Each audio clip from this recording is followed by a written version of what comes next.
گداگروں کی حاضری ہے. بس کوئی ضروری نہیں ہے کہ 10-20 لاکھ آدمی ہو، نہیں ایسا نہیں، وہ ہوتے رہتے ہیں، مجمع بھی ہوتے ہیں، مگر آپ کی حاضری کو گداگروں کی حاضری سمجھتا ہوں، فقیروں کی حاضری سمجھتا ہوں، منگتوں کی حاضری سمجھ رہا ہوں، بھکاریوں کی حاضری سمجھ رہا ہوں. میں آپ کو یہی سمجھ رہا ہوں کہ یہ کچھ منگتے بیٹھے ہیں، بھکاری بیٹھے ہیں، فقیر بیٹھے ہیں، گداگر بیٹھے ہیں اور مانگنے کے لیے کچھ آئے ہیں. اس وقت کام کاج کا وقت ہے، ذمہ دار لوگ ہیں، آپ مزدور آدمی ہیں، یہ وقت جو ہے یہ تو کام کا تھا، مگر آپ معلوم ہوتا ہے کہ آپ کچھ مانگنے آئے ہیں، جیسے فقیر آ جاتے ہیں. اور آپ بیٹھے کیوں ہیں؟ یہ سمجھ رہا ہوں کہ بیٹھے اس لیے لحاظ سے ہیں کہ دیکھیں وہ سخی آتا کب ہے. بیٹھے اس امید پر ہیں، دیر سے بیٹھے ہیں کہ وہ سخی کب آتا ہے اور کب آپ کی وہ جھولیاں بھرتا ہے. محبوب پاک صلی اللہ علیہ وبارک وسلم، میں بھی گداگر ہوں، آپ بھی گداگر ہیں، میں غریب ہوں، وہ غریب نواز ہیں، تو غریب ہے، وہ غریب نواز ہیں، میں تو دونوں فقیر ہیں، وہ فقیر نواز ہیں. وہ غریبوں پر، فقیروں پر، تنگ دستوں پر، اجڑے ہوئے لوگوں پر، پریشان حال لوگوں پر رحم فرماتے ہیں. ان کا یہ طریقہ ہے زندگی کا، سیرت ہے ان کی. مجھے آپ نے، فرق میرے اور آپ میں کیا ہے؟ فقیر تم سارے ہیں، گداگر سارے ہیں، بھکاری سارے ہیں، منگتے سارے ہیں، میں بھی منگتا ہوں، یہ بھی سب منگتے ہیں. فرق کیا ہے؟ تو فرق تھوڑا سا یہ ہے کہ آپ نے مجھے کہا کہ بابا تو ہے پرانا منگتا،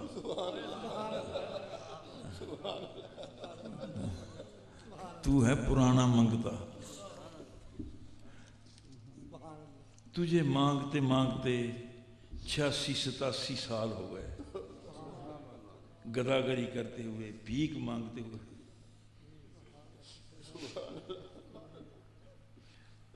سخی کے دروازے پر جاتے ہوئے، بھیک مانگتے ہوئے، گداگری کرتے ہوئے تجھے ہو گئی دیر. اس لحاظ سے ہم تجھے آگے کرتے ہیں، تو کہنا اللہ ہی دے گا، ہم سب کہیں گے مولا ہی دے گا، جیسے گداگروں کا طریقہ ہوتا ہے. میرے عزیز بیٹے، میرے دوست، میرے نواسے، میں نے چھوٹی سی آیا پاک تلاوت کی ہے. اس میں رب قدوس اپنے رب ہونے کا ذکر فرماتا ہے. ارشاد ہوتا ہے کہ اللہ وہ ہے جو آسمان سے پانی اتارتا ہے اور مردہ زمین کو زندگی بخش دیتا ہے. اب زمین پر پانی، ٹیوب ویل کا پانی بھی زمین کو لگتا ہے، ندی کا بھی، نہر کا بھی، نلکے کا بھی، کھاڑے کا بھی، کنویں کا بھی، یہ سارے لگتے ہیں. مگر کچھ زمینیں ایسی ہوتی ہیں جو اونچی ہیں، نہ وہاں ندی کا پانی پہنچ سکتا ہے، نہ نالے کا پانی پہنچ سکتا ہے، نہ ٹیوب ویل کا پانی پہنچ سکتا ہے، نہ کنویں کا پانی پہنچ سکتا ہے. وہ زمین کا خطہ ہے اجڑا ہوا، زمین وہ برباد ہے. جب وہ دیکھتی ہے اس زمین کو کہ میرے ساتھ کی زمین سیراب ہو گئی، وہ اجڑی ہوئی تھی، جنگل تھا، اس میں گھاس ہو گیا ہے، پودے ہو گئے ہیں، پھل ہو گئے ہیں، اور میں بھی تو اللہ کی مخلوق ہوں. اس اجڑی زمین کی آہیں عرش الہی کو ہلا دیتی ہیں. اللہ میں بھی تیری مخلوق ہوں، مجھ پر بھی کرم کر، کیا میرے لیے پانی کا کوئی نظام نہیں ہے؟ اب یہ پانی تو وہاں تک پہنچ نہیں سکتا، ندی نالے کا، وہ اونچی جگہ ہے. خلاق کائنات کو رحم آ جاتا ہے، بارش بھیج دیتا ہے. چھوٹی سی بدلی آئی، وہ برسی، اجڑی زمین کو وہ باغ و بہار بنا کر چلی گئی. کہہ یہ رہا ہوں کہ خلاق کائنات کو اجڑی زمین پر رحم آیا، برباد زمین پر رحم آیا، خستہ حال زمین پر رحم آیا. یا جیسے دوسری مثال، سخت سردیوں میں ٹھنڈی ہوا چلتی ہے، آپ دیکھتے ہیں ہم سے زیادہ آپ کو مشاہدہ ہے، زمیندار لوگ ہیں، دیہات میں رہنے والے ہیں۔ ٹھنڈی ہوا درختوں کے پتے جھاڑ دیتی ہے، پتے جھڑ جاتے ہیں، درخت اجڑ جاتے ہیں، ٹنڈ منڈ ہو کر رہ جاتے ہیں، ٹہنیاں شاخیں نظر آتی ہیں، ان کا حسن برباد ہو جاتا ہے۔ اب درختوں کی آہیں عرش الہی تک پہنچتی ہیں۔ اللہ، ہم نے اس ٹھنڈی ہوا کا کیا بگاڑا تھا؟ وہ آئی، ہمارا لباس اس نے تار تار کر دیا، ہمیں ننگا کر کے رکھ دیا، بے روب کر دیا۔ درختوں کی، پورے روئے زمین کے درختوں کی آہیں عرش الہی کو ہلاتی ہیں۔ عرش الہی ہل جاتا ہے اور دریائے رحمت پھر جوش میں آ جاتا ہے۔ حکم ہوتا ہے کہ کوئی بات نہیں، درختوں کو حکم ہوتا ہے ٹھہرو، تم میری مخلوق ہو، میرے ذمے ہے پرورش تمہاری کرنا۔ اب رہا یہ کہ تمہارا لباس چھن گیا ہے، ٹھنڈی ہوا نے تمہیں ننگا برہنہ کر دیا ہے، تو میں موسم بہار بھیج رہا ہوں، اس میں بہتر لباس آ جائے گا۔ چنانچہ آپ دیکھتے ہیں کہ اب موسم بہار آ رہا ہے، اب وہ اجڑے ہوئے درخت چند دنوں کے بعد رنگ بدل آئیں گے، بہترین لباس پہن لیں گے۔ یہ دو مثالیں میں نے آپ کو سنائی ہیں۔ اسی طرح جیسے اجڑی زمین کی آہیں عرش الہی تک پہنچی، جیسے درختوں کی آہیں عرش الہی تک پہنچی، میری روح چلائی، تیری روح بھی چلائی، اللہ میں بھی تیری مخلوق ہوں، میرے لیے پانی کا، رحمت کا پانی کا کوئی انتظام نہیں۔ تو دریائے رحمت جوش میں آیا۔ سب سے پہلا ابر کرم، سب سے پہلا بادل، رحمت کا بادل جو میری روح پر، تیری روح پر برسا، اسے آدم علیہ السلام کہتے ہیں۔ اور وہ پہلا بادل ہے، شاندار بادل ہے، اور وہ ابر کرم ہے جس کو سارے فرشتوں نے سجدہ کیا ہے۔ وہ بادل چھا گیا، وہ بڑا عرصہ تک بادل برستا رہا۔ جب وہ بادل ابر کرم برس کر چلا گیا تو میں نے روح سے پوچھا کہ اب تیری آہیں بند ہو گئیں، تیری پیاس بجھ گئی، تو چلاتی تھی کہ میری پیاس نہیں بجھی، میں پیاسی ہوں، میں مر گئی، میں اجڑ گئی، تباہ ہو گئی، اب بتا۔ تو روح کہتی ہے کہ سچ بات منظور یہ ہے کہ میں سیر نہیں ہوئی، میری پیاس بجھی نہیں ہے، میری پیاس بڑھ گئی ہے، پیاس اور بڑھ گئی ہے، میں چاہتی ہوں کہ اور بادل پانی آئے۔ خلاق کائنات کو پھر میری روح پر رحم آ جاتا ہے، تیری روح پر رحم آ جاتا ہے، اور کائنات کی انسانوں کی روحوں پر رحم آتا ہے، پھر وہ ایک اور بادل بھیج دیتا ہے، اور وہ بادل میری تیری روح پر کتنی دیر تک برستا ہے؟ 950 سال۔ اس بادل کو، اس ابر کرم کو نوح علیہ السلام کہتے ہیں۔ 950 سال تک برسا، اور خوب برسا، جم کر برسا، ٹک کر برسا، پھب کر برسا، گڑ کر برسا، شاندار طریقے سے برسا، بہت اچھے انداز سے برسا، 950 سال تک برستا رہا۔ جب وہ برس کر چلا گیا تو پھر میں نے روح سے پوچھا کہ اب بتا، تیرا معاملہ ٹھیک ہو گیا؟ اس نے کہا سچ بات یہی ہے کہ اس کے بعد بھی میری پیاس بڑی ہے، بجھی نہیں ہے، پیاس اور بڑھ گئی ہے۔ پھر اس کی آہیں، میری تیری روح کی آہیں عرش الہی تک پہنچی۔ پھر دریائے رحمت جوش میں آیا، ابراہیم علیہ السلام کو بھیج دیا، اور وہ جلیل القدر بادل ہے، ابر کرم ہے، اور ان کی برسات کا یہ عالم ہے کہ برسات سے، پانی سے آگ بجھتی ہے، پانی سے آگ بجھتی ہے،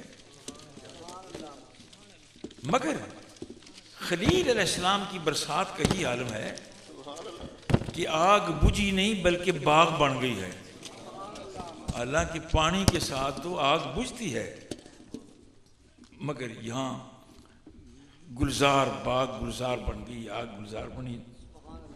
وہ برس کر چلے گئے ہیں۔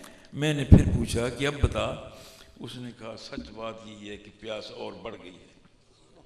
پھر میری روح کی پرورش کے لیے، تیری روح کی پرورش کے لیے اللہ تعالیٰ نے داؤد علیہ السلام کو بھیج دیا۔ داؤد بہترین ابر کرم ہے، اور ان کے برسنے کا یہ عالم ہے، دریا کے کنارے پر اگر داؤد علیہ السلام دریا کے کنارے پر کھڑے ہو کر اللہ کہتے ہیں تو دریا کا ہر قطرہ اللہ کہہ دیتا ہے۔ اللہ اکبر، اللہ اکبر۔ یہ ان کے برسنے کا انداز تھا۔ اگر داؤد علیہ السلام درخت کے نیچے اللہ کہتے ہیں تو درخت کا ہر پتا اللہ کہہ دیتا تھا، یہ بھی برسنے کا انداز تھا۔ اگر داؤد علیہ السلام کسی بہت بڑے ریت کے ٹیلے پر کھڑے ہو کر اللہ کہتے ہیں تو ریت کا ہر ذرہ اللہ کہہ دیتا تھا۔ اب یہ اندازہ کر لیں کہ کتنی حسین صورت ہے اس ابر رحمت کے برسنے کی، شاندار برسا۔ میری روح نے برسات کے یہ سارے انداز دیکھے، سارے انداز دیکھے۔ درختوں کو اللہ کہتے سنا، میری روح نے ریت کے ذروں کو اللہ کہتے سنا، میری روح نے دریاؤں اور سمندروں کے قطروں کو اللہ کہتے سنا۔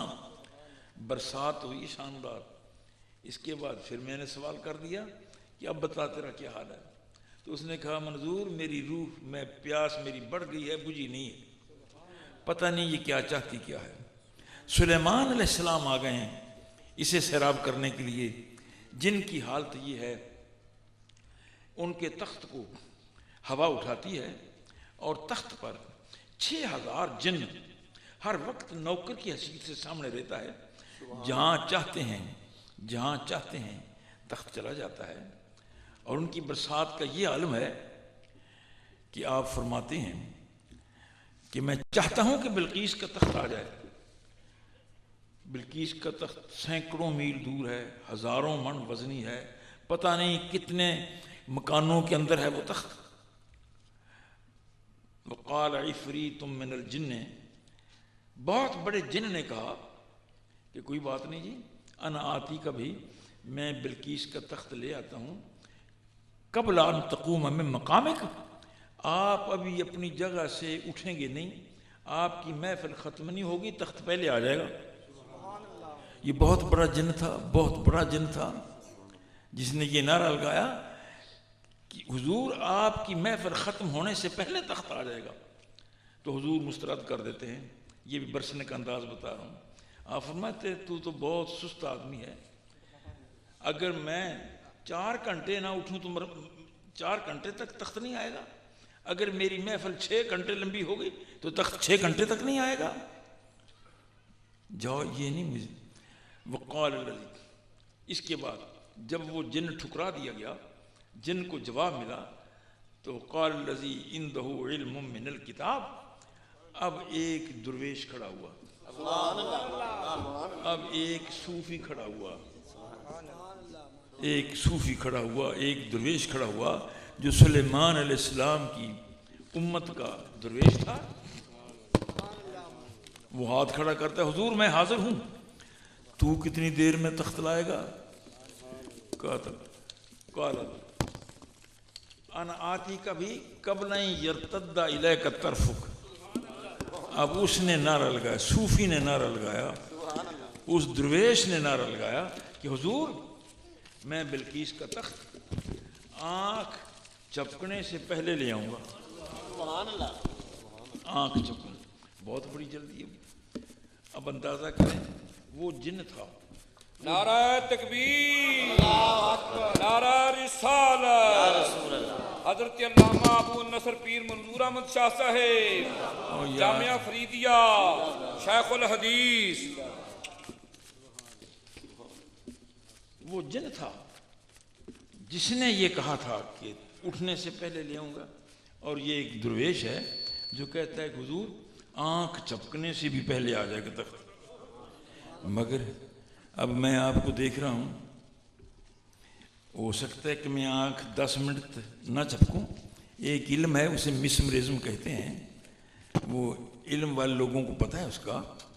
وہ ہاتھ پر لگا دیتے ہیں نقطہ، آغاز اس علم کا کرتے ہیں، اس بندے سے کہتے کہ تو دیکھتا رہے، آنکھ چپکنا نہیں ہے، اور وہ پریکٹس کرتا ہے، دیکھتا رہتا ہے، آنکھ چپکتا نہیں، حتیٰ کہ جب وہ نقطہ سیاہ یا سرخ یا کوئی نقطہ وہ آنکھ کی روشنی سے شعائیں اسے ختم کر دیتی ہیں تو اس سے اس علم کا مسمرزم کا آغاز ہو جاتا ہے۔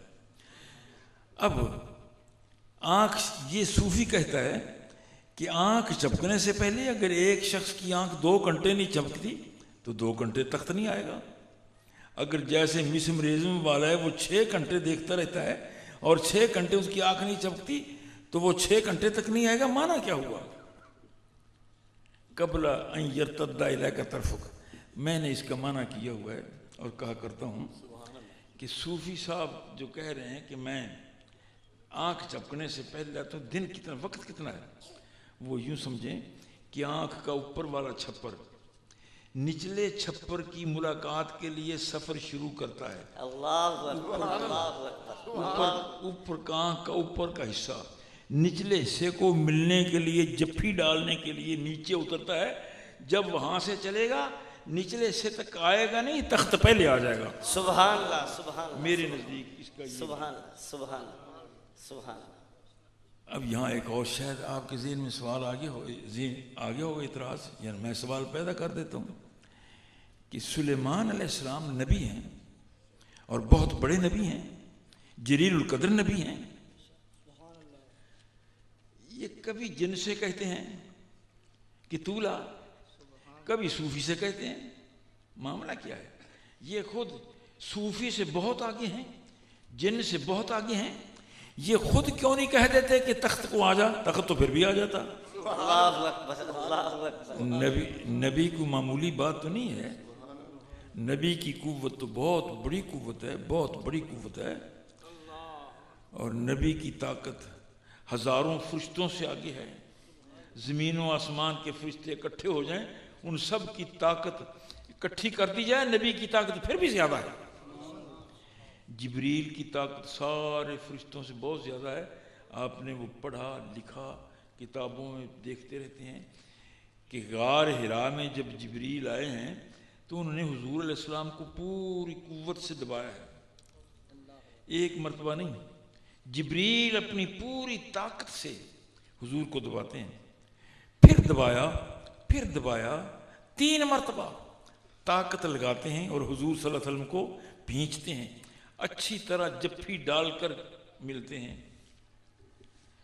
مجھے جو بات اس سے سمجھ آتی ہے وہ یہ ہے کہ معلوم ہوتا ہے کہ مصطفیٰ کی طاقت جبریل سے زیادہ تھی۔ بے شک۔ وہ کیوں؟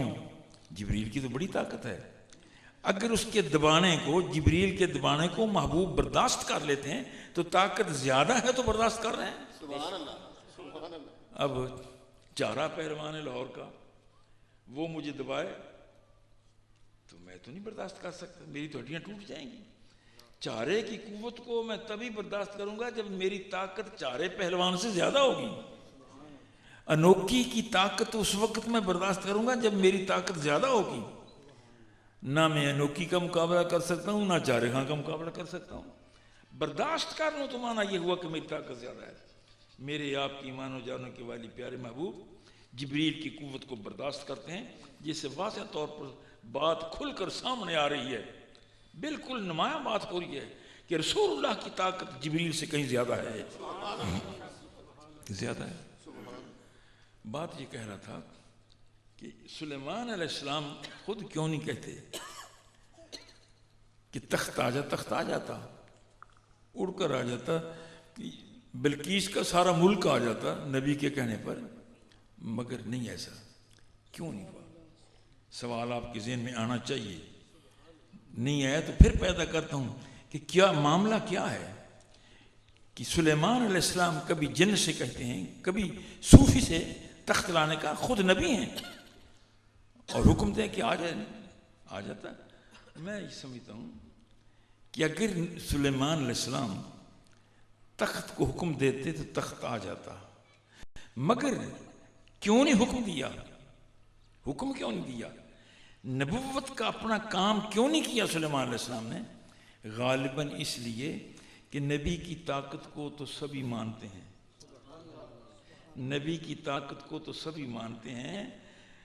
سلیمان علیہ السلام نے صوفی کو کہا کہ ٹھیک جا، تاکہ پتہ چل جائے کہ صوفیوں کے اندر بھی طاقت اتنی ہے۔ سبحان اللہ، سبحان اللہ، سبحان اللہ۔ اور کوئی بات میری سمجھ میں نہیں آتی۔ بغیر اس کے کہ سلیمان علیہ السلام نے یہ بتایا ہے کہ ولی کے اندر نبی کی قوت کو تو سب مانتے ہیں، ولی کی قوت پر اعتراض ہوتا ہے تو ولی کی یہ کیفیت ہے کہ آنکھ کے جھپکنے سے پہلے تخت لے آتا ہے۔ بات چلی تھی کہ سلیمان برسیں، ٹک کر برسے، جم کر برسے، پھپ کر برسے، اچھے انداز میں برسے، برس کر چلے گئے۔ تو پھر میں نے پوچھا کہ اب بتا، اس نے کہا میری بات تو وہی ہے، میری پیاس نہیں بجھی۔ پھر میری تیری روح کی آہیں عرشی رائی کو ہلاتی ہیں، پھر دریائے رحمت جوش میں آتا ہے۔ موسیٰ علیہ السلام کو بھیج دیا کہ تو جا برس۔ موسیٰ علیہ السلام آ گئے، برسیں، آپ کے برسنے کا انداز بڑا حسین ہے۔ عصا ہے ہاتھ میں، سوٹا ہے، اسے پتھر پر مارتے ہیں تو چشمے جاری ہو جاتے ہیں۔ میری تیری روح نے یہ بھی دیکھا، عصا ہے 4-5 فٹ کا، اسے گاڑتے ہیں تو وہ درخت کا کام دیتا ہے۔ روح نے برسنا یہ بھی دیکھا۔ موسیٰ علیہ السلام کا ہاتھ ہے، جب بغل میں دباتے ہیں، باہر نکالتے ہیں تو میلوں تک اس ہاتھ کی روشنی ہوتی ہے، ید بیضا اسے کہتے ہیں۔ میری تیری روح نے یہ بھی دیکھا۔ دریا پر عصا مارتے ہیں، پانی ادھر کا ادھر رہ جاتا ہے، ادھر کا ادھر رہ جاتا ہے، بنی اسرائیل درمیان سے گزر جاتے ہیں، یہ بھی دیکھا۔ اتنی شاندار بارش موسیٰ علیہ السلام کے دور میں ہوئی۔ اس کے بعد جب برس کر چلے گئے تو میں نے پوچھا کہ اب بتا، مگر اس کی رٹ وہی تھی کہ تو بار بار پوچھتا ہے میری تو پیاس نہیں بجھ رہی، میری تو پیاس نہیں بجھ رہی۔ پھر میری تیری روح کی آہیں پھر عرش الہی تک پہنچی۔ خلا کے کائنات کو پھر رحم آ گیا۔ موسیٰ علیہ السلام کے بعد عیسیٰ علیہ السلام کو بھیج دیا کہ جا تو برس، روح پیاسی ہے، اس کی پیاس نہیں بجھ رہی، چلا رہی ہے۔ جناب عیسیٰ علیہ الصلوۃ والتسلیم آ گئے۔ آپ اس انداز سے برسے ہیں کہ کوڑی کو ہاتھ پھیرتے ہیں تو وہ بچ جاتا ہے، یہ بھی برسنے کا انداز تھا۔ مادر زاد اندھا، جو ماں کے پیٹ سے اندھا بچہ پیدا ہوا ہے، جس کا جواب نہیں ہے ڈاکٹروں کے پاس، اس کی آنکھوں پر ہاتھ پھیرتے ہیں تو اسے بینائی ہو جاتی ہے۔ مردے کی قبر پر کھڑے ہوتے ہیں اور مردے سے کہتے ہیں قم بإذن اللہ، اللہ کے حکم سے کھڑا ہو جا، مردہ کھڑا ہو جاتا ہے۔ اب یہ برسنے کا انداز تھا۔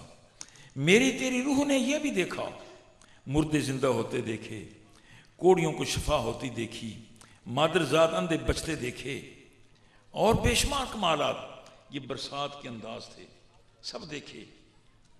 اور یہ آپ کی برسات جو کہ بڑی عظیم تھی، کچھ لوگوں کو یہ وہم ہو گیا کہ عیسیٰ خدا ہے۔ کسی نے کہا یہ خدا کا بیٹا ہے، اس لیے کہ مردوں کو زندہ کرنا یہ تو خدا کا کام ہے، اور عیسیٰ مردوں کو زندہ کرتے ہیں۔ کوڑی کو بچانا معمولی بات نہیں ہے، عیسیٰ علیہ السلام ہاتھ پھیرتے ہیں تو کوڑی بچ جاتا ہے، یہ تو خدا ہے۔ لوگوں کو غلط فہمی ہو گئی، عیسیٰ علیہ السلام کو خدا کہہ دیا، خدا کا بیٹا کہہ دیا، گمراہی ہو گئی۔ یہ عیسیٰ علیہ السلام کا مردے زندہ کرنا بہت بڑا کمال ہے، مگر میرے عزیز، میرے دوست، میرے بیٹے، میں اسے آخری کمال نہیں سمجھتا۔ میرے نزدیک اس سے آگے بھی ہیں۔ میرے نزدیک کمالات مردہ زندہ کرنے سے بہت آگے بھی ہیں۔ آپ پوچھیں گے اس سے زیادہ بڑا کمال کیا ہے؟ تو میرے عزیز، اس سے زیادہ بڑا کمال اس حدیث پاک سے واضح ہوتا ہے، بخاری شریف کی حدیث ہے۔ کائنات کے شہنشاہ مسجد نبوی میں خطبہ دیتے ہیں، واعظ فرماتے ہیں۔ ایک زمیندار خاتون آئی، کہتی ہے یا رسول اللہ، اللہ کے محبوب، آپ تو کھڑے کھڑے تھک جاتے ہیں، آپ کھڑے کھڑے تھک جاتے ہیں، میں ممبر نہ بنا کر لے آؤں، آ کے بیٹھ کر واعظ کیا کریں گے؟ اور میں ٹھیک ہے۔ اگلے جمعے ممبر آ گیا، میرے آپ کے ایمان و جانوں کے والی ممبر پر تشریف لائے۔ ہوا کیا ہے؟ مولانا جلال الدین رومی رحمۃ اللہ فرماتے ہیں، درمیان مجلس واضح چنا کس و آگاہ گشت ہم پیرو جوان، مسجد نبوی شریف کے اندر محبوب کے خطبے کے درمیان پورا ماحول جو تھا وہ آہ و فغاں سے بھر گیا.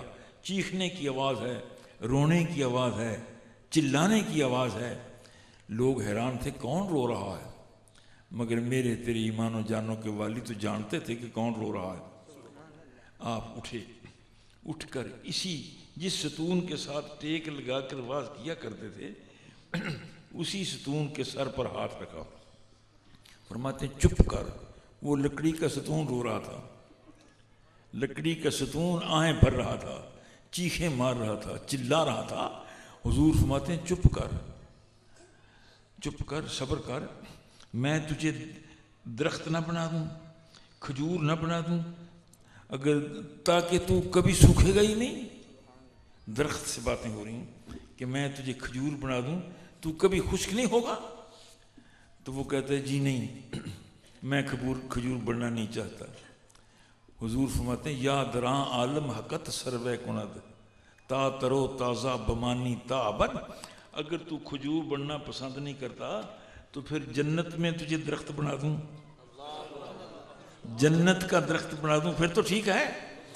وہ کہتا ہے آقا نہ میں جنت میں جانا چاہتا ہوں نہ کھجور بننا چاہتا ہوں, تو چاہتا کیا ہے؟ یا رسول اللہ, اللہ کے محبوب, میں چاہتا ہوں جیسے آپ پہلے ٹیک لگا کر واز کیا کرتے تھے ویسے ہی کیا کریں.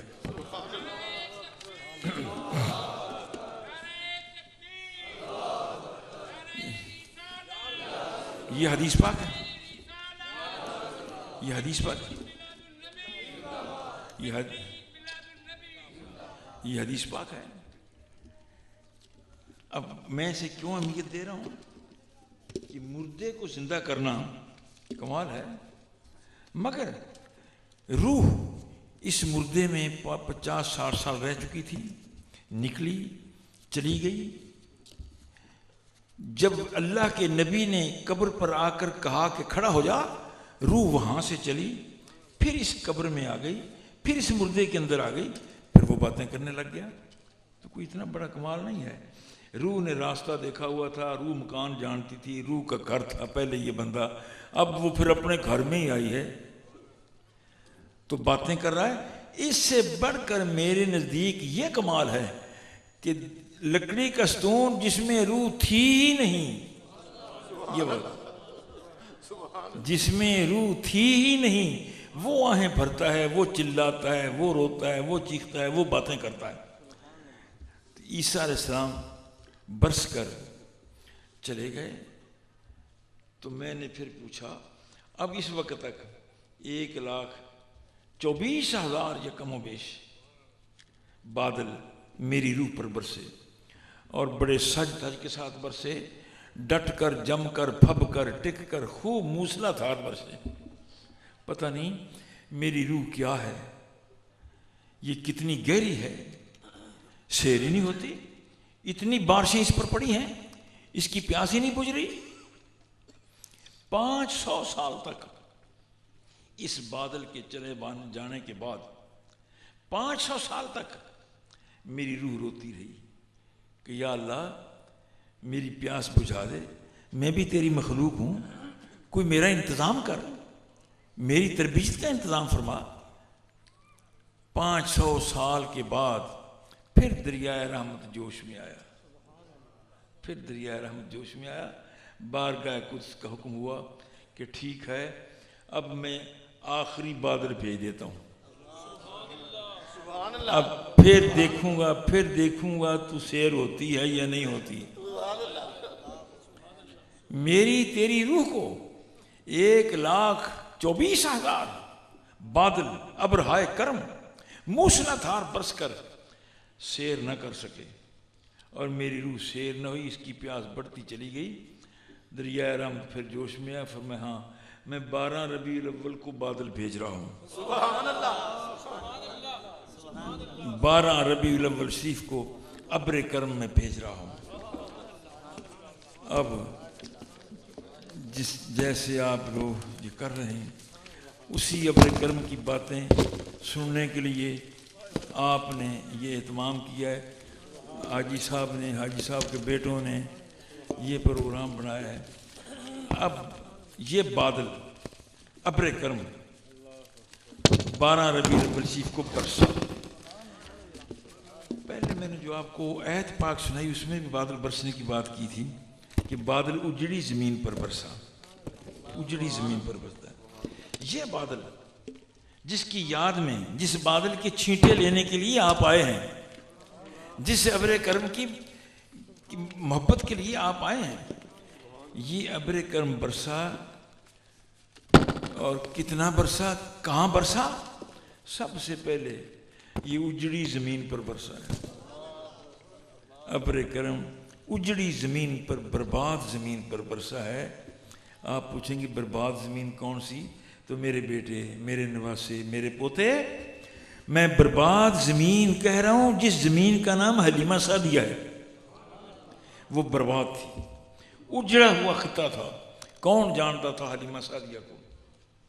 ایک کمزور سی گدھی ہے، ایک اونٹنی ہے، اس سے گزرے اوقات ہے، تھڑوں میں دودھ کا قطرہ تک نہیں ہے، بالکل جڑی ہوئی زمین تھی. اور محبوب کا یہ بادل برسا تو اس اجڑی زمین پر برسا. وہ آپ نے سنا کہ مکے کے لوگ اپنے بچوں کو باہر بھیج دیتے تھے پرورش کے لیے. دائیاں آتی تھیں، لے جاتی تھیں، اور 2-2.5 سال کے بعد دودھ پلا کر بچوں کو لاتی، امیروں سے خاطر خواہ معاوضہ وصول کرتی، ہزاروں لاکھوں روپے انعام کے وصول کرتی. اس سال بھی بہت سی دائیاں آئیں اور وہ امیروں کے بچے لے کر چلی گئیں. میرے تیرے ایمانوں کے جالی والی کائنات کے شہنشاہ پیارے مصطفیٰ علیہ السلام تک کوئی خاتون نہیں گئی. کیوں نہیں گئی؟ ان کے ذہن میں یہ تھا کہ اس بچے کا تو باپ فوت ہو چکا ہے، عبداللہ، دادا عبد المطلب ہے، ہمیں معاوضہ کیا ملے گا؟ چھوڑ کر چلی گئی. یہ تو غریب ہے. پتہ نہیں انہوں نے کیسے غریب سمجھ لیا. میرے عزیز، کیسا غریب ہے یہ بچہ؟ بیٹھے زمین پر، توڑے آسمان سے چاند کو. یہ غربت کا عالم ہے. عجیب غربت ہے، عجیب غربت ہے کہ جسے ان ظالم خواتین نے سمجھا کہ یہ غریب ہے، اس غریب کی قوت کا یہ عالم ہے. بیٹھتا زمین پر ہے، اشارے سے چاند کو توڑ کر نیچے لے آتا ہے. وہ غریب وہ ہے جس نے یہ فرمایا لو شئتو لصارت الجبال ماء ذهبا. اگر میں چاہتا تو پہاڑ سونا بن کر میرے ساتھ چل جاتے. میں نے چاہا ہی نہیں. یہ کیسا غریب ہے. حضرت انس فرماتے ہیں حضور فرماتے جاؤ ان درختوں سے کہو کہ مجھے آ کر ملیں. انس فرماتے ہیں میں نے گیا، درختوں سے کہا کہ تمہیں رسول اللہ بلا رہے ہیں. درختوں نے انگڑائیاں لیں دائیں بائیں اور زمین کو چیرتے ہوئے دربار مصطفیٰ میں آ گئے اور آ کر رو کر عرض کرتے ہیں کہ حضور معاف کرنا، ہمارے پاؤں نہیں تھے، پر نہیں تھے، ورنہ ہم اس سے بھی جلدی آ جاتے. کیسا غریب ہے، کیسی غربت ہے. محبوب پاک صلی اللہ علیہ وسلم پتھر کلمہ پڑھتے ہیں. بہرحال ان کی یہ محرومی قسمت تھی. اور حلیمہ سعدیہ سے لوگوں نے کہا کہ تو وہ تو بچہ غریب ہے. انہوں نے کہا کہ نہیں، واللہ لأذهبن إلى ذلك اليتیم، ہم اللہ کی قسم اس بچے کو لیں گے. عسى اللہ ان یجعل لنا فیہ برکہ. ہو سکتا ہے کہ خدا ذوالجلال اس بچے کی وساطت سے ہمیں برکتیں سے نواز دے. آ گئیں حلیمہ سعدیہ حضور کے پاس آ گئیں. یہاں میں نے جب لکھ رہا تھا کتاب جلوہ جانا، سیرت پاک کی کتاب لکھنے کی سعادت نصیب ہوئی. ہزاروں صفحات پر وہ لکھی گئی. اللہ کا کرم ہے، اللہ کا شکر ہے. اور آج کا دن ایک آپ کو اور بات بتاؤں، وہ کتاب کا ذکر آ گیا. آج کا دن میری 87 سال کی زندگی میں عظیم ترین دن ہے. سبحان اللہ، عظیم ترین دن ہے. سبحان اللہ. 87 سال کی عمر میں اس دن سے بڑا دن میری زندگی میں نہیں ہے. آپ وہ پوچھیں گے کیسے بڑا ہے، تو میں کہوں گا وہ اس لیے بڑا ہے کہ آج میں نے 9 سال کے طویل عرصہ کے بعد آج سورہ والناس کی تفسیر ختم کی ہے اور قرآن پاک مکمل ہوا. نعرہ تکبیر، نعرہ رسالت، سفیر عشق مصطفیٰ جامعہ فریدیہ تفسیر القرآن مفسر قرآن محبوب پاک عورتوں جنہوں نے یہ اس کیا کہ غریب ہے، میں نے وہ لکھ رہا تھا تو دیکھا سب نے کہا کہ وہ خواتین دودھ پلانے والیاں جو تھیں آئی تھیں وہ حضور کو غریب سمجھ کر چھوڑ گئیں، غریب سمجھ کر چھوڑ گئیں۔ یقین جانے بیٹے میرا دل کھول گیا۔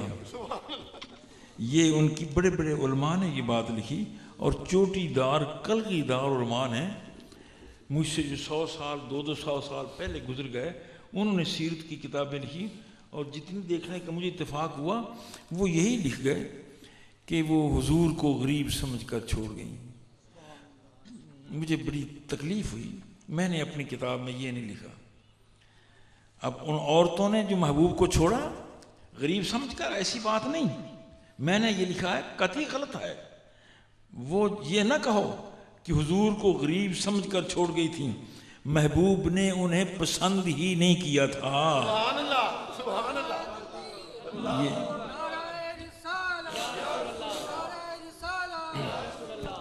یہ میں نے اب ہو سکتا ہے کہ آپ کے ذہن میں یہ سوال آئے کہ تو کیسے کہہ رہا ہے کہ پسند نہیں کیا تھا، حضور کی تو عمر 2 دن کی ہے، 4 دن کی، تو پسند کیسے نہ کیا؟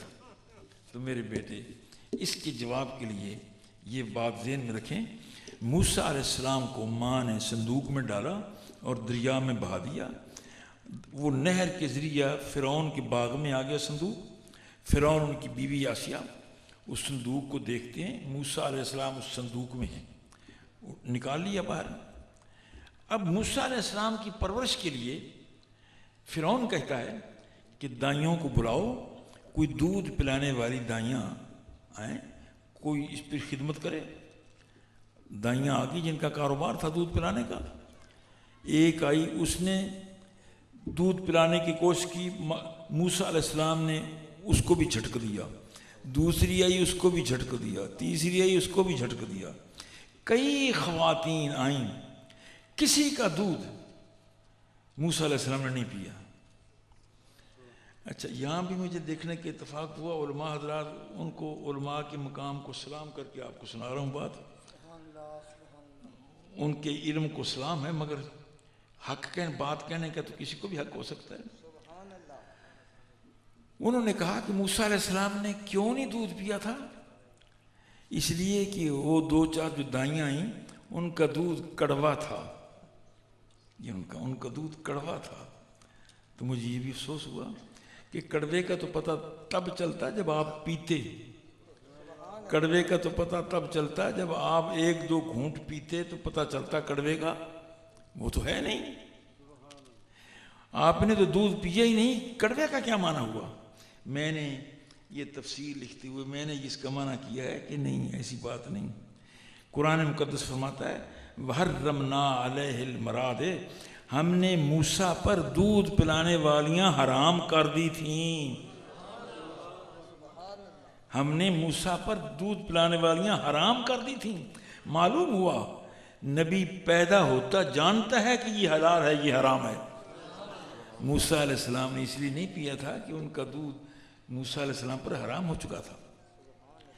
اب حضور صلی اللہ علیہ وسلم نے پسند کیا ہے تو حلیمہ سعدیہ کو کیا ہے، بادل برسا ہے تو یہاں حلیمہ سعدی کی اجڑی زمین پر برسا ہے۔ اب یہ بادل ابر کرم میری تیری روح کے لیے کتنی دیر برسا؟ 63 سال، صرف 63 سال، 950 سال نہیں، 500 سال نہیں، 300 سال نہیں، صرف 63 سال۔ اور کتنا پانی بھر گیا، اس بارش کا کتنا پانی ہوا کہ مدینہ الرسول کا ڈیم بھر گیا، اتنا بڑا ڈیم مدینہ الرسول کا ڈیم، سنا ہے آپ نے نام؟ پاکستان کی نہر دریا نکلتے ہیں ڈیم سے، بھر گیا، اور وہ 1400 سال سے بھرا ہوا ہے، آج تک دنیا اس ڈیم سے پانی پی رہی ہے، قطرہ ایک بھی کم نہیں ہوا، ایک بھی قطرہ ڈیم کا کام نہیں ہوا۔ جیسے دریاؤں کا پانی سوکھ جاتا ہے یا کنارے نیچے اتر جاتا ہے، نہیں، بلکہ اور ایک اور بات دلچسپ ذہن میں آ رہی ہے کہ یہ ڈیم مدینہ رسول کا ڈیم، اس سے 1,24,000 یا کم و بیش صحابہ کی نہریں نکلی ہیں۔ سبحان اللہ، سبحان اللہ۔ 1.25 لاکھ قریباً صحابی ہے، تابعین تبع تابعین، اور وہ بڑی بڑی نہریں ہیں اس ڈیم سے نکلی ہیں۔ کسی نہر کا نام صدیقی نہر ہے، کوئی فاروقی نہر ہے، کوئی عثمانی نہر ہے، کوئی علوی نہر ہے، کوئی حسینی نہر ہے، کوئی حسنی نہر ہے، بے شمار نہر نکلی ہیں۔ کوئی صہیبی نہر ہے، کوئی بلالی رحم ہے نہر ہے، کوئی عماری نہر ہے، کوئی یاسری نہر ہے، کوئی سلمانی نہر ہے۔ یہ سارے صحابہ کی نہریں، اور وہ بھی 1400 سال سے بھری ہوئی، لبالب بھری ہوئی چل رہی ہیں۔ 1400 سال گزر گئے، ان مقدس نہروں میں سے ایک قطرے کا پانی کم نہیں ہوا۔ پھر یہی نہیں، ایک اور بات ذہن میں آ رہی ہے، پھر یہی نہیں ہے کہ یہ نہریں، ان نہروں سے چشمے ہزاروں نکلے، چشمے ہزاروں لاکھوں نکلے۔ کسی چشمے کا نام فرید الدین ہے، کسی چشمے کا نام داتا حجویری ہے، کسی چشمے کا نام غوث پاک عبد القادر جیلانی ہے، کسی چشمے کا نام نظام الدین دہلوی ہے، کسی چشمے کا نام قطب الدین بختیار کاکی ہے، کسی چشمے کا نام معین الدین اجمیری ہے، کسی چشمے کا نام مجدد الفسانی ہے۔ یہ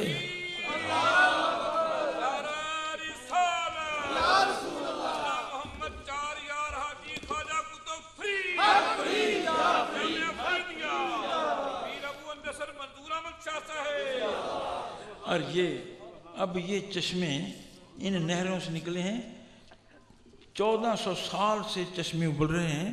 قیامت آئے 10 لاکھ سال کو، قیامت آئے 10 لاکھ سال کے بعد نہ یہ چشمے ختم ہوں گے اور نہ اور چشمے ابلنے والے ختم ہوں گے۔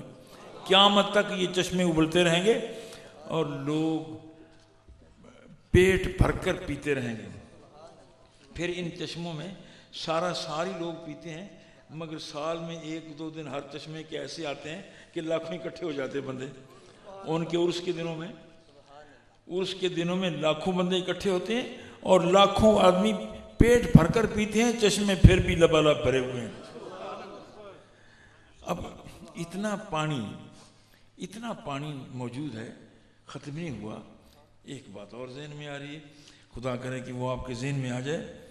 اب اتنی نہریں، اتنا پانی، میں نے پوچھا پھر اپنی روح سے کہ اب بتا سبحان اللہ۔ تو سیر ہوئی ہے یا نہیں ہوئی؟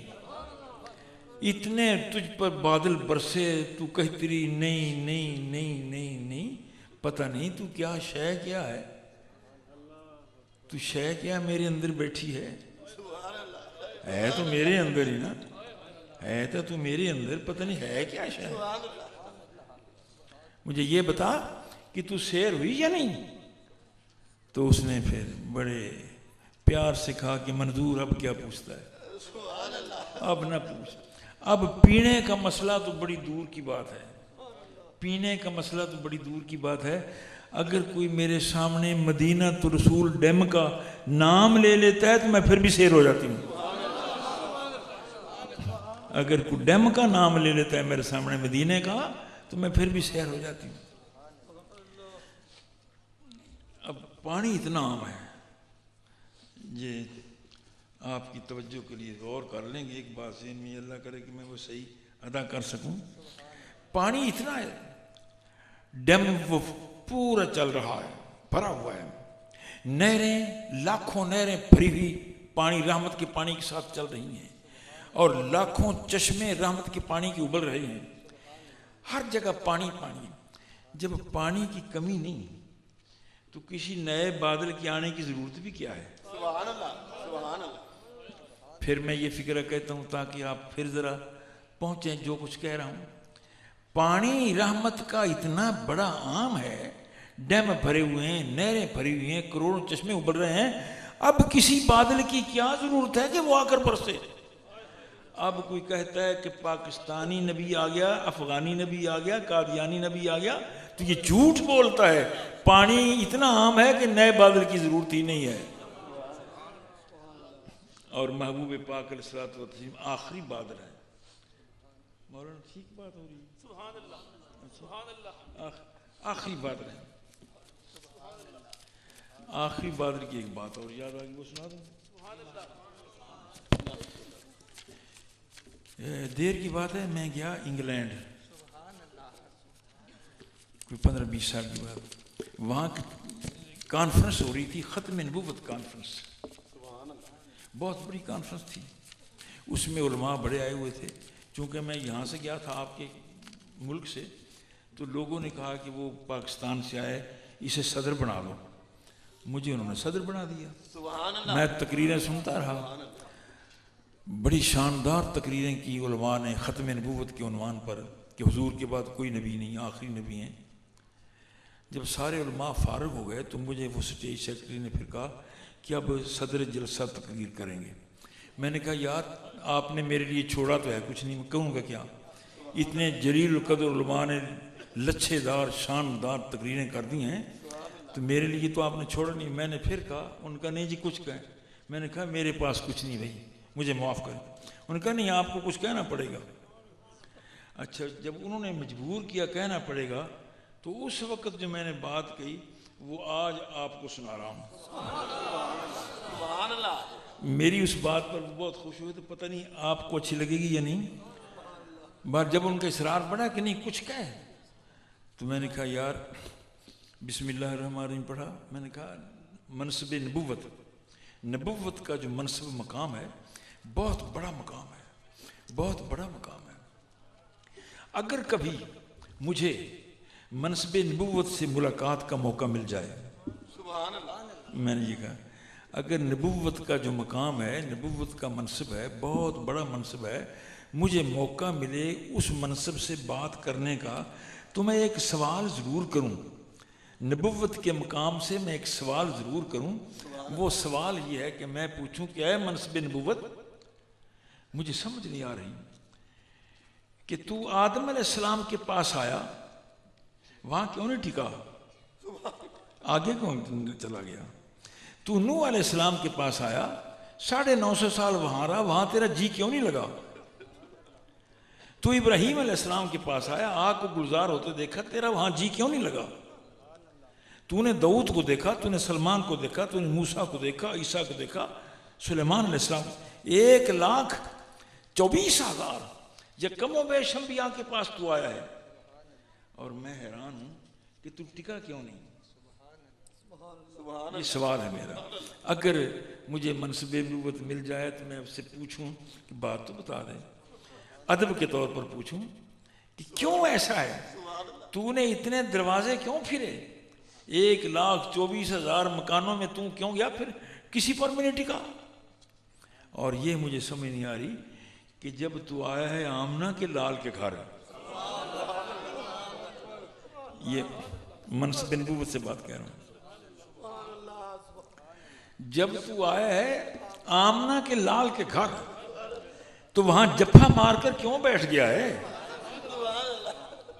میری بات سمجھ آ رہی ہے آپ کو. یہ میں منصب نبوت سے پوچھوں کہ اتنے نبیوں کے دروازوں پر تو گیا، جلیل القدر نبیوں کو تو نے دیکھا، عظیم نبیوں کو تو نے دیکھا، مگر تیرا جی کہیں نہیں لگا، کہیں نہیں جی لگا. اور جی لگ سلیمان کو دیکھا جو پوری روح زمین کا بادشاہ ہے، وہاں تیرا جی نہیں لگا. 6,000 جن جس کے تخت پر بیٹھتے ہیں وہاں تیرا جی نہیں لگا. ابراہیم کے پاس آیا، تیرا جی نہیں لگا. تو آمنہ کے لال کی جگی میں آیا ہے، تو آمنہ کی جھونپڑی میں آیا ہے،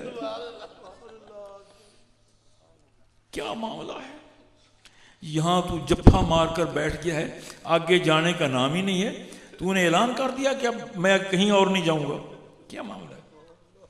یہ میں سوال کروں منصب نبوت سے تو پتہ نہیں وہ کیا جواب دیں گے، مگر میرا خیال ہے کہ منصب نبوت مجھے جواب دے گا کہ منظور اب تو پاگل ہو گیا تو میں کیا علاج کروں؟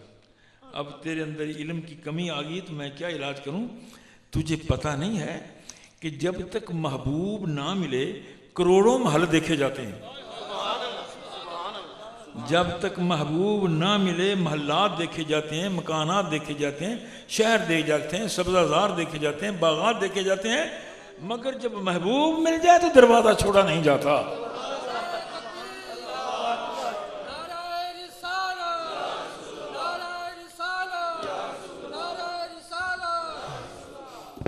تو چونکہ مجھے میرا محبوب مل گیا ہے، ٹھیک ہے، مجھے میرا محبوب مل گیا، اس لیے میں آگے نہیں جانا چاہتا. بات ختم ہو گئی. یہ آخری محبوب تھا، یہ دروازہ نہیں چھوڑتا. اب یہ بادل، آخری بادل برسا ہے، ٹک کر برسا، شاندار برسا، رمچم برسا، اور اجڑی بستیوں پر برسا. اجڑی بستیوں پر برسا. بلال کو کون جانتا تھا؟ غریب ہے بلال حبشی، کوئی نہیں جانتا، کوئی نہیں جانتا تھا. مگر جب اس بادل کے چھینٹے بلال پر پڑے ہیں تو پھر کیفیت کیا ہے؟ پھر کیفیت یہ ہے کہ عمر فاروق جیسا جلیل القدر خلیفہ، 25 لاکھ مربع میل پر حکومت کرنے والا جرنیل، عمر فاروق نے 25 لاکھ مربع میل پر حکومت کی ہے اور 10 سال حکومت کی ہے. 10 سال کے عرصہ میں ایک بھی کیس ایسا نہیں آیا کسی عدالت میں کہ کسی مسلمان نے کسی غیر مسلم کی بچی کو بری نگاہ سے دیکھا ہو. 10 سال میں ایک بھی کیس کسی عدالت میں ایسا نہیں آیا کہ کسی مسلمان اور غیر مسلم کا تنازع ہوا ہے تو اس عدالت نے مسلمان کی حمایت کی ہو اور انصاف، اسے انصاف، غیر مسلم کو انصاف نہ دیا ہو. نہیں، مسلمان مار کھا گیا تو کھا گیا، انصاف ملا ہے. اب عمر فاروق رضی اللہ تعالیٰ عنہ محفل میں بیٹھے ہیں، جلیل القدر صحابہ بیٹھے ہیں، یہی سیاہ فام حبشی بلال جنہیں کوئی جانتا پہچانتا نہیں تھا وہ آ گئے ہیں، وہ آ گئے ہیں محفل میں. جلیل القدر خلیفہ دور سے دیکھتے ہیں صحابہ بیٹھے ہیں، فوراً کھڑے ہو جاتے ہیں، فرماتے ہیں جا سیدی بلال، او یار میرا آقا بلال آ گیا. کون جانتا تھا بلال کو؟ بلال جانے گئے تو نگاہ مصطفیٰ کی وجہ سے جانے گئے. جب اس ابر کرم کا چھینٹا پڑا ہے تو بلال بلال ہو گئے.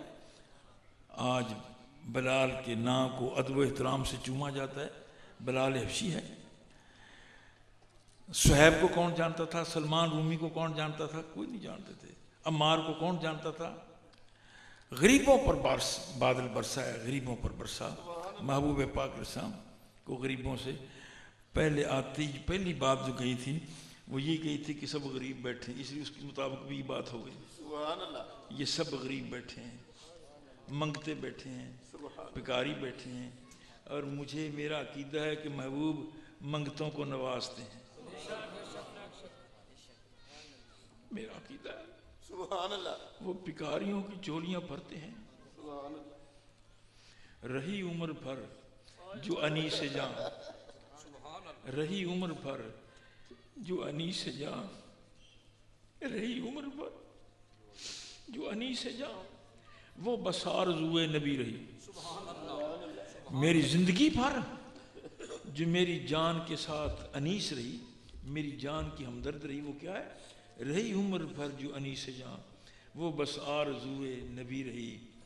کبھی اشک بن کے رواں ہوئی وہ آرزو، کبھی اشک بن کے رواں ہوئی، کبھی درد بن کے چھپی رہی. رہی عمر بھر جو انیس سے جاں، رہی عمر بھر جو انیس سے جاں، رہی عمر بھر، رہی عمر بھر، کافی عمر گزر گئی، رہی عمر بھر جو انیس سے جاں، وہ بس آرزوئے نبی رہی. کبھی اشک بن کے رواں ہوئی، کبھی آنسوؤں کی شکل میں بہہ گئی، کبھی اشک بن کے رواں ہوئی، کبھی درد بن کے چھپی رہی. محبوب پاک علیہ السلام غریبوں پر برسے ہیں. حضرت انس فرماتے ہیں ایک صحابی غریب تھا، درزی، وہ بارگاہ رسالت میں آیا، بارگاہ رسالت میں حاضر ہوا، عرض کرتا یا رسول اللہ میں خیاط ہوں، درزی ہوں، 4 آنے کماتا ہوں، گزرے اوقات ہوتا ہے، جھگی ہے، کٹیا سی ہے، میرا جی چاہتا ہے کہ کبھی آپ میرے گھر تو ہیں۔ حضور کہاں آپ کے پاؤں کو عرش چومنے کے لیے بے چین ہے، کہاں میرا خیاط درزی کا جھگی؟ حضرت انس فرماتے ہیں رضی اللہ تعالیٰ عنہ کہ آپ نے اس سے فرمایا اچھا میں آؤں گا۔ اگلے دن حضرت انس سے فرمایا کہ انس کل وہ آیا تھا درزی، غریب آدمی ہے، وہ کہتا تھا یا رسول اللہ میں غریب ہوں، کبھی میرے گھر تو آئیں، کبھی تو غریبوں کی بستی میں آنا، کبھی تو غریبوں کی بستی میں آنا، خرامہ ٹہلتے ٹہلتے کبھی تو غریبوں، حضور کبھی تو چلنا ہے۔ انس فرماتے ہیں حضور کے ساتھ میں چلا گیا، درزی کو جب پتہ چلا خیاط کو کہ حضور آئے ہیں تو خوشی سے پھولے نہیں سماتا تھا، سبحان اللہ، بڑا ذوق میں پھر رہا تھا۔ اس نے چادر سی بچھائی، محبوب کو بٹھایا اور لنگر پیش کیا، پیالے میں شوربہ تھا، کدو کے ٹکڑے تھے۔ حضرت انس فرماتے ہیں میری حیرت کی انتہا نہ رہی کہ حضور اتنے پیار سے کدو کے ٹکڑے کو تلاش کرتے تھے، کھا رہے تھے کہ میں نے فیصلہ کر لیا کہ انس اب تیری باقی زندگی جو ہے نا وہ کدو کے ساتھ ہی گزرے گی۔ میں فرماتے ہیں میں نے ساری سبزیوں کو ٹھکرا دیا کہ محبوب کدو کو پسند کرتے تھے۔ تو حضور غریبوں کے ساتھ کرم ہے، رحم ہے۔ حضور درس دے رہے ہیں، ابو جہل ابو لہب آئے اور آ کر سن رہے ہیں، سرکار 10 غریب صحابہ کے پاس بیٹھے ہیں، سرکار فرما رہے ہیں بیٹوں سے بیٹیوں سے انصاف کرو، بیویوں سے انصاف کرو، برادری سے انصاف کرو، رشتہ داروں سے انصاف کرو، قتل و غارت سے بچو، دھوکے سے بچو، فراڈ سے بچو۔ اچھی باتیں تھیں۔ ابو جہل کہتا ہے باتیں بڑی اچھی ہیں۔ حضور سے کہتا ہے جی اگر آپ اجازت دیں تو ہم بھی آپ کے پاس بیٹھ جایا کریں، تو آپ نے فرمایا مجھے کوئی اعتراض نہیں۔ پھر کہتا ہے کہ جی یہ تو ٹھیک ہے آپ نے اجازت دے دی، مگر ایک شرط ہے، یہ جو چند آدمی آپ کے سامنے بیٹھے ہیں نا، بلال بیٹھا ہے، صہیب بیٹھا ہے، عمار بیٹھا ہے، سلمان بیٹھا ہے، یہ سارے غریب لوگ ہیں، کسی کے پاس جوتا نہیں ہے، کسی کے پاس ٹوپی نہیں ہے، کپڑے پھٹے ہوئے ہیں، پسینہ بہہ رہا ہے، گرد و غبار سٹے ہوئے ہیں، ہم ہیں مکہ کے Chaudhry, landlord, bank balance ہمارا ہے۔ آپ ایسا کریں ایک پیریڈ ہمیں دے دیں، ایک انہیں دے دیں، جب یہ ہوں تو ہم نہ ہوں، جب ہم ہوں تو یہ نہ ہوں۔ ابھی محبوب پاک صلی اللہ علیہ وسلم نے جواب نہیں دیا تو جبریل بارگاہ رسالت میں آ گئے، عرض کرتے ہیں یا رسول اللہ، اللہ سلام فرماتا ہے، آپ فرماتے ہیں کہ محبوب لا تعد عیناک، اپنی نگاہیں غریبوں سے نہ پھیرنا۔ ابو جہل آتا ہے آئے، نہیں آتا نہ آئے، سر کھائے جائے دفع ہو، لا تعد عیناک، تیری نگاہیں غریبوں پر رہنی چاہیے۔ اے اللہ کے محبوب، آپ کو رب کا حکم ہے کہ غریبوں کو محبت سے دیکھیں۔ حضور یہ میرے غریب بیٹے بیٹھے ہیں، حضور یہ غریب ساتھی بیٹھے ہیں، یہ غریب نواسے میرے بیٹھے ہیں، میں غریب ہوں اور یہ غریبوں کی حاضری ہے، بیٹھے ہیں۔ لا تعد عیناک، اس کا ترجمہ مجھے دیکھنے کی اتفاق ہوا، مفسرین نے لکھا کہ یہ جو آپ کے سامنے 10 بیٹھے ہیں غریب، ان سے نظریں نہ پھیریں۔ ان مفسرین کا یہ ترجمہ بھی مجھے کھا گیا، میں نے یہ نہیں ترجمہ کیا، میں نے اس کا ترجمہ یہ نہیں کیا، میں نے یہ ترجمہ کیا ہے کہ یہ 10 غریب جو بیٹھے ہیں یہ نہیں، چونکہ حضور قیامت تک کے لیے رسول ہیں، اور قیامت تک جتنے غریب آئیں گے محبوب وہ تیرے ہی ہوں گے۔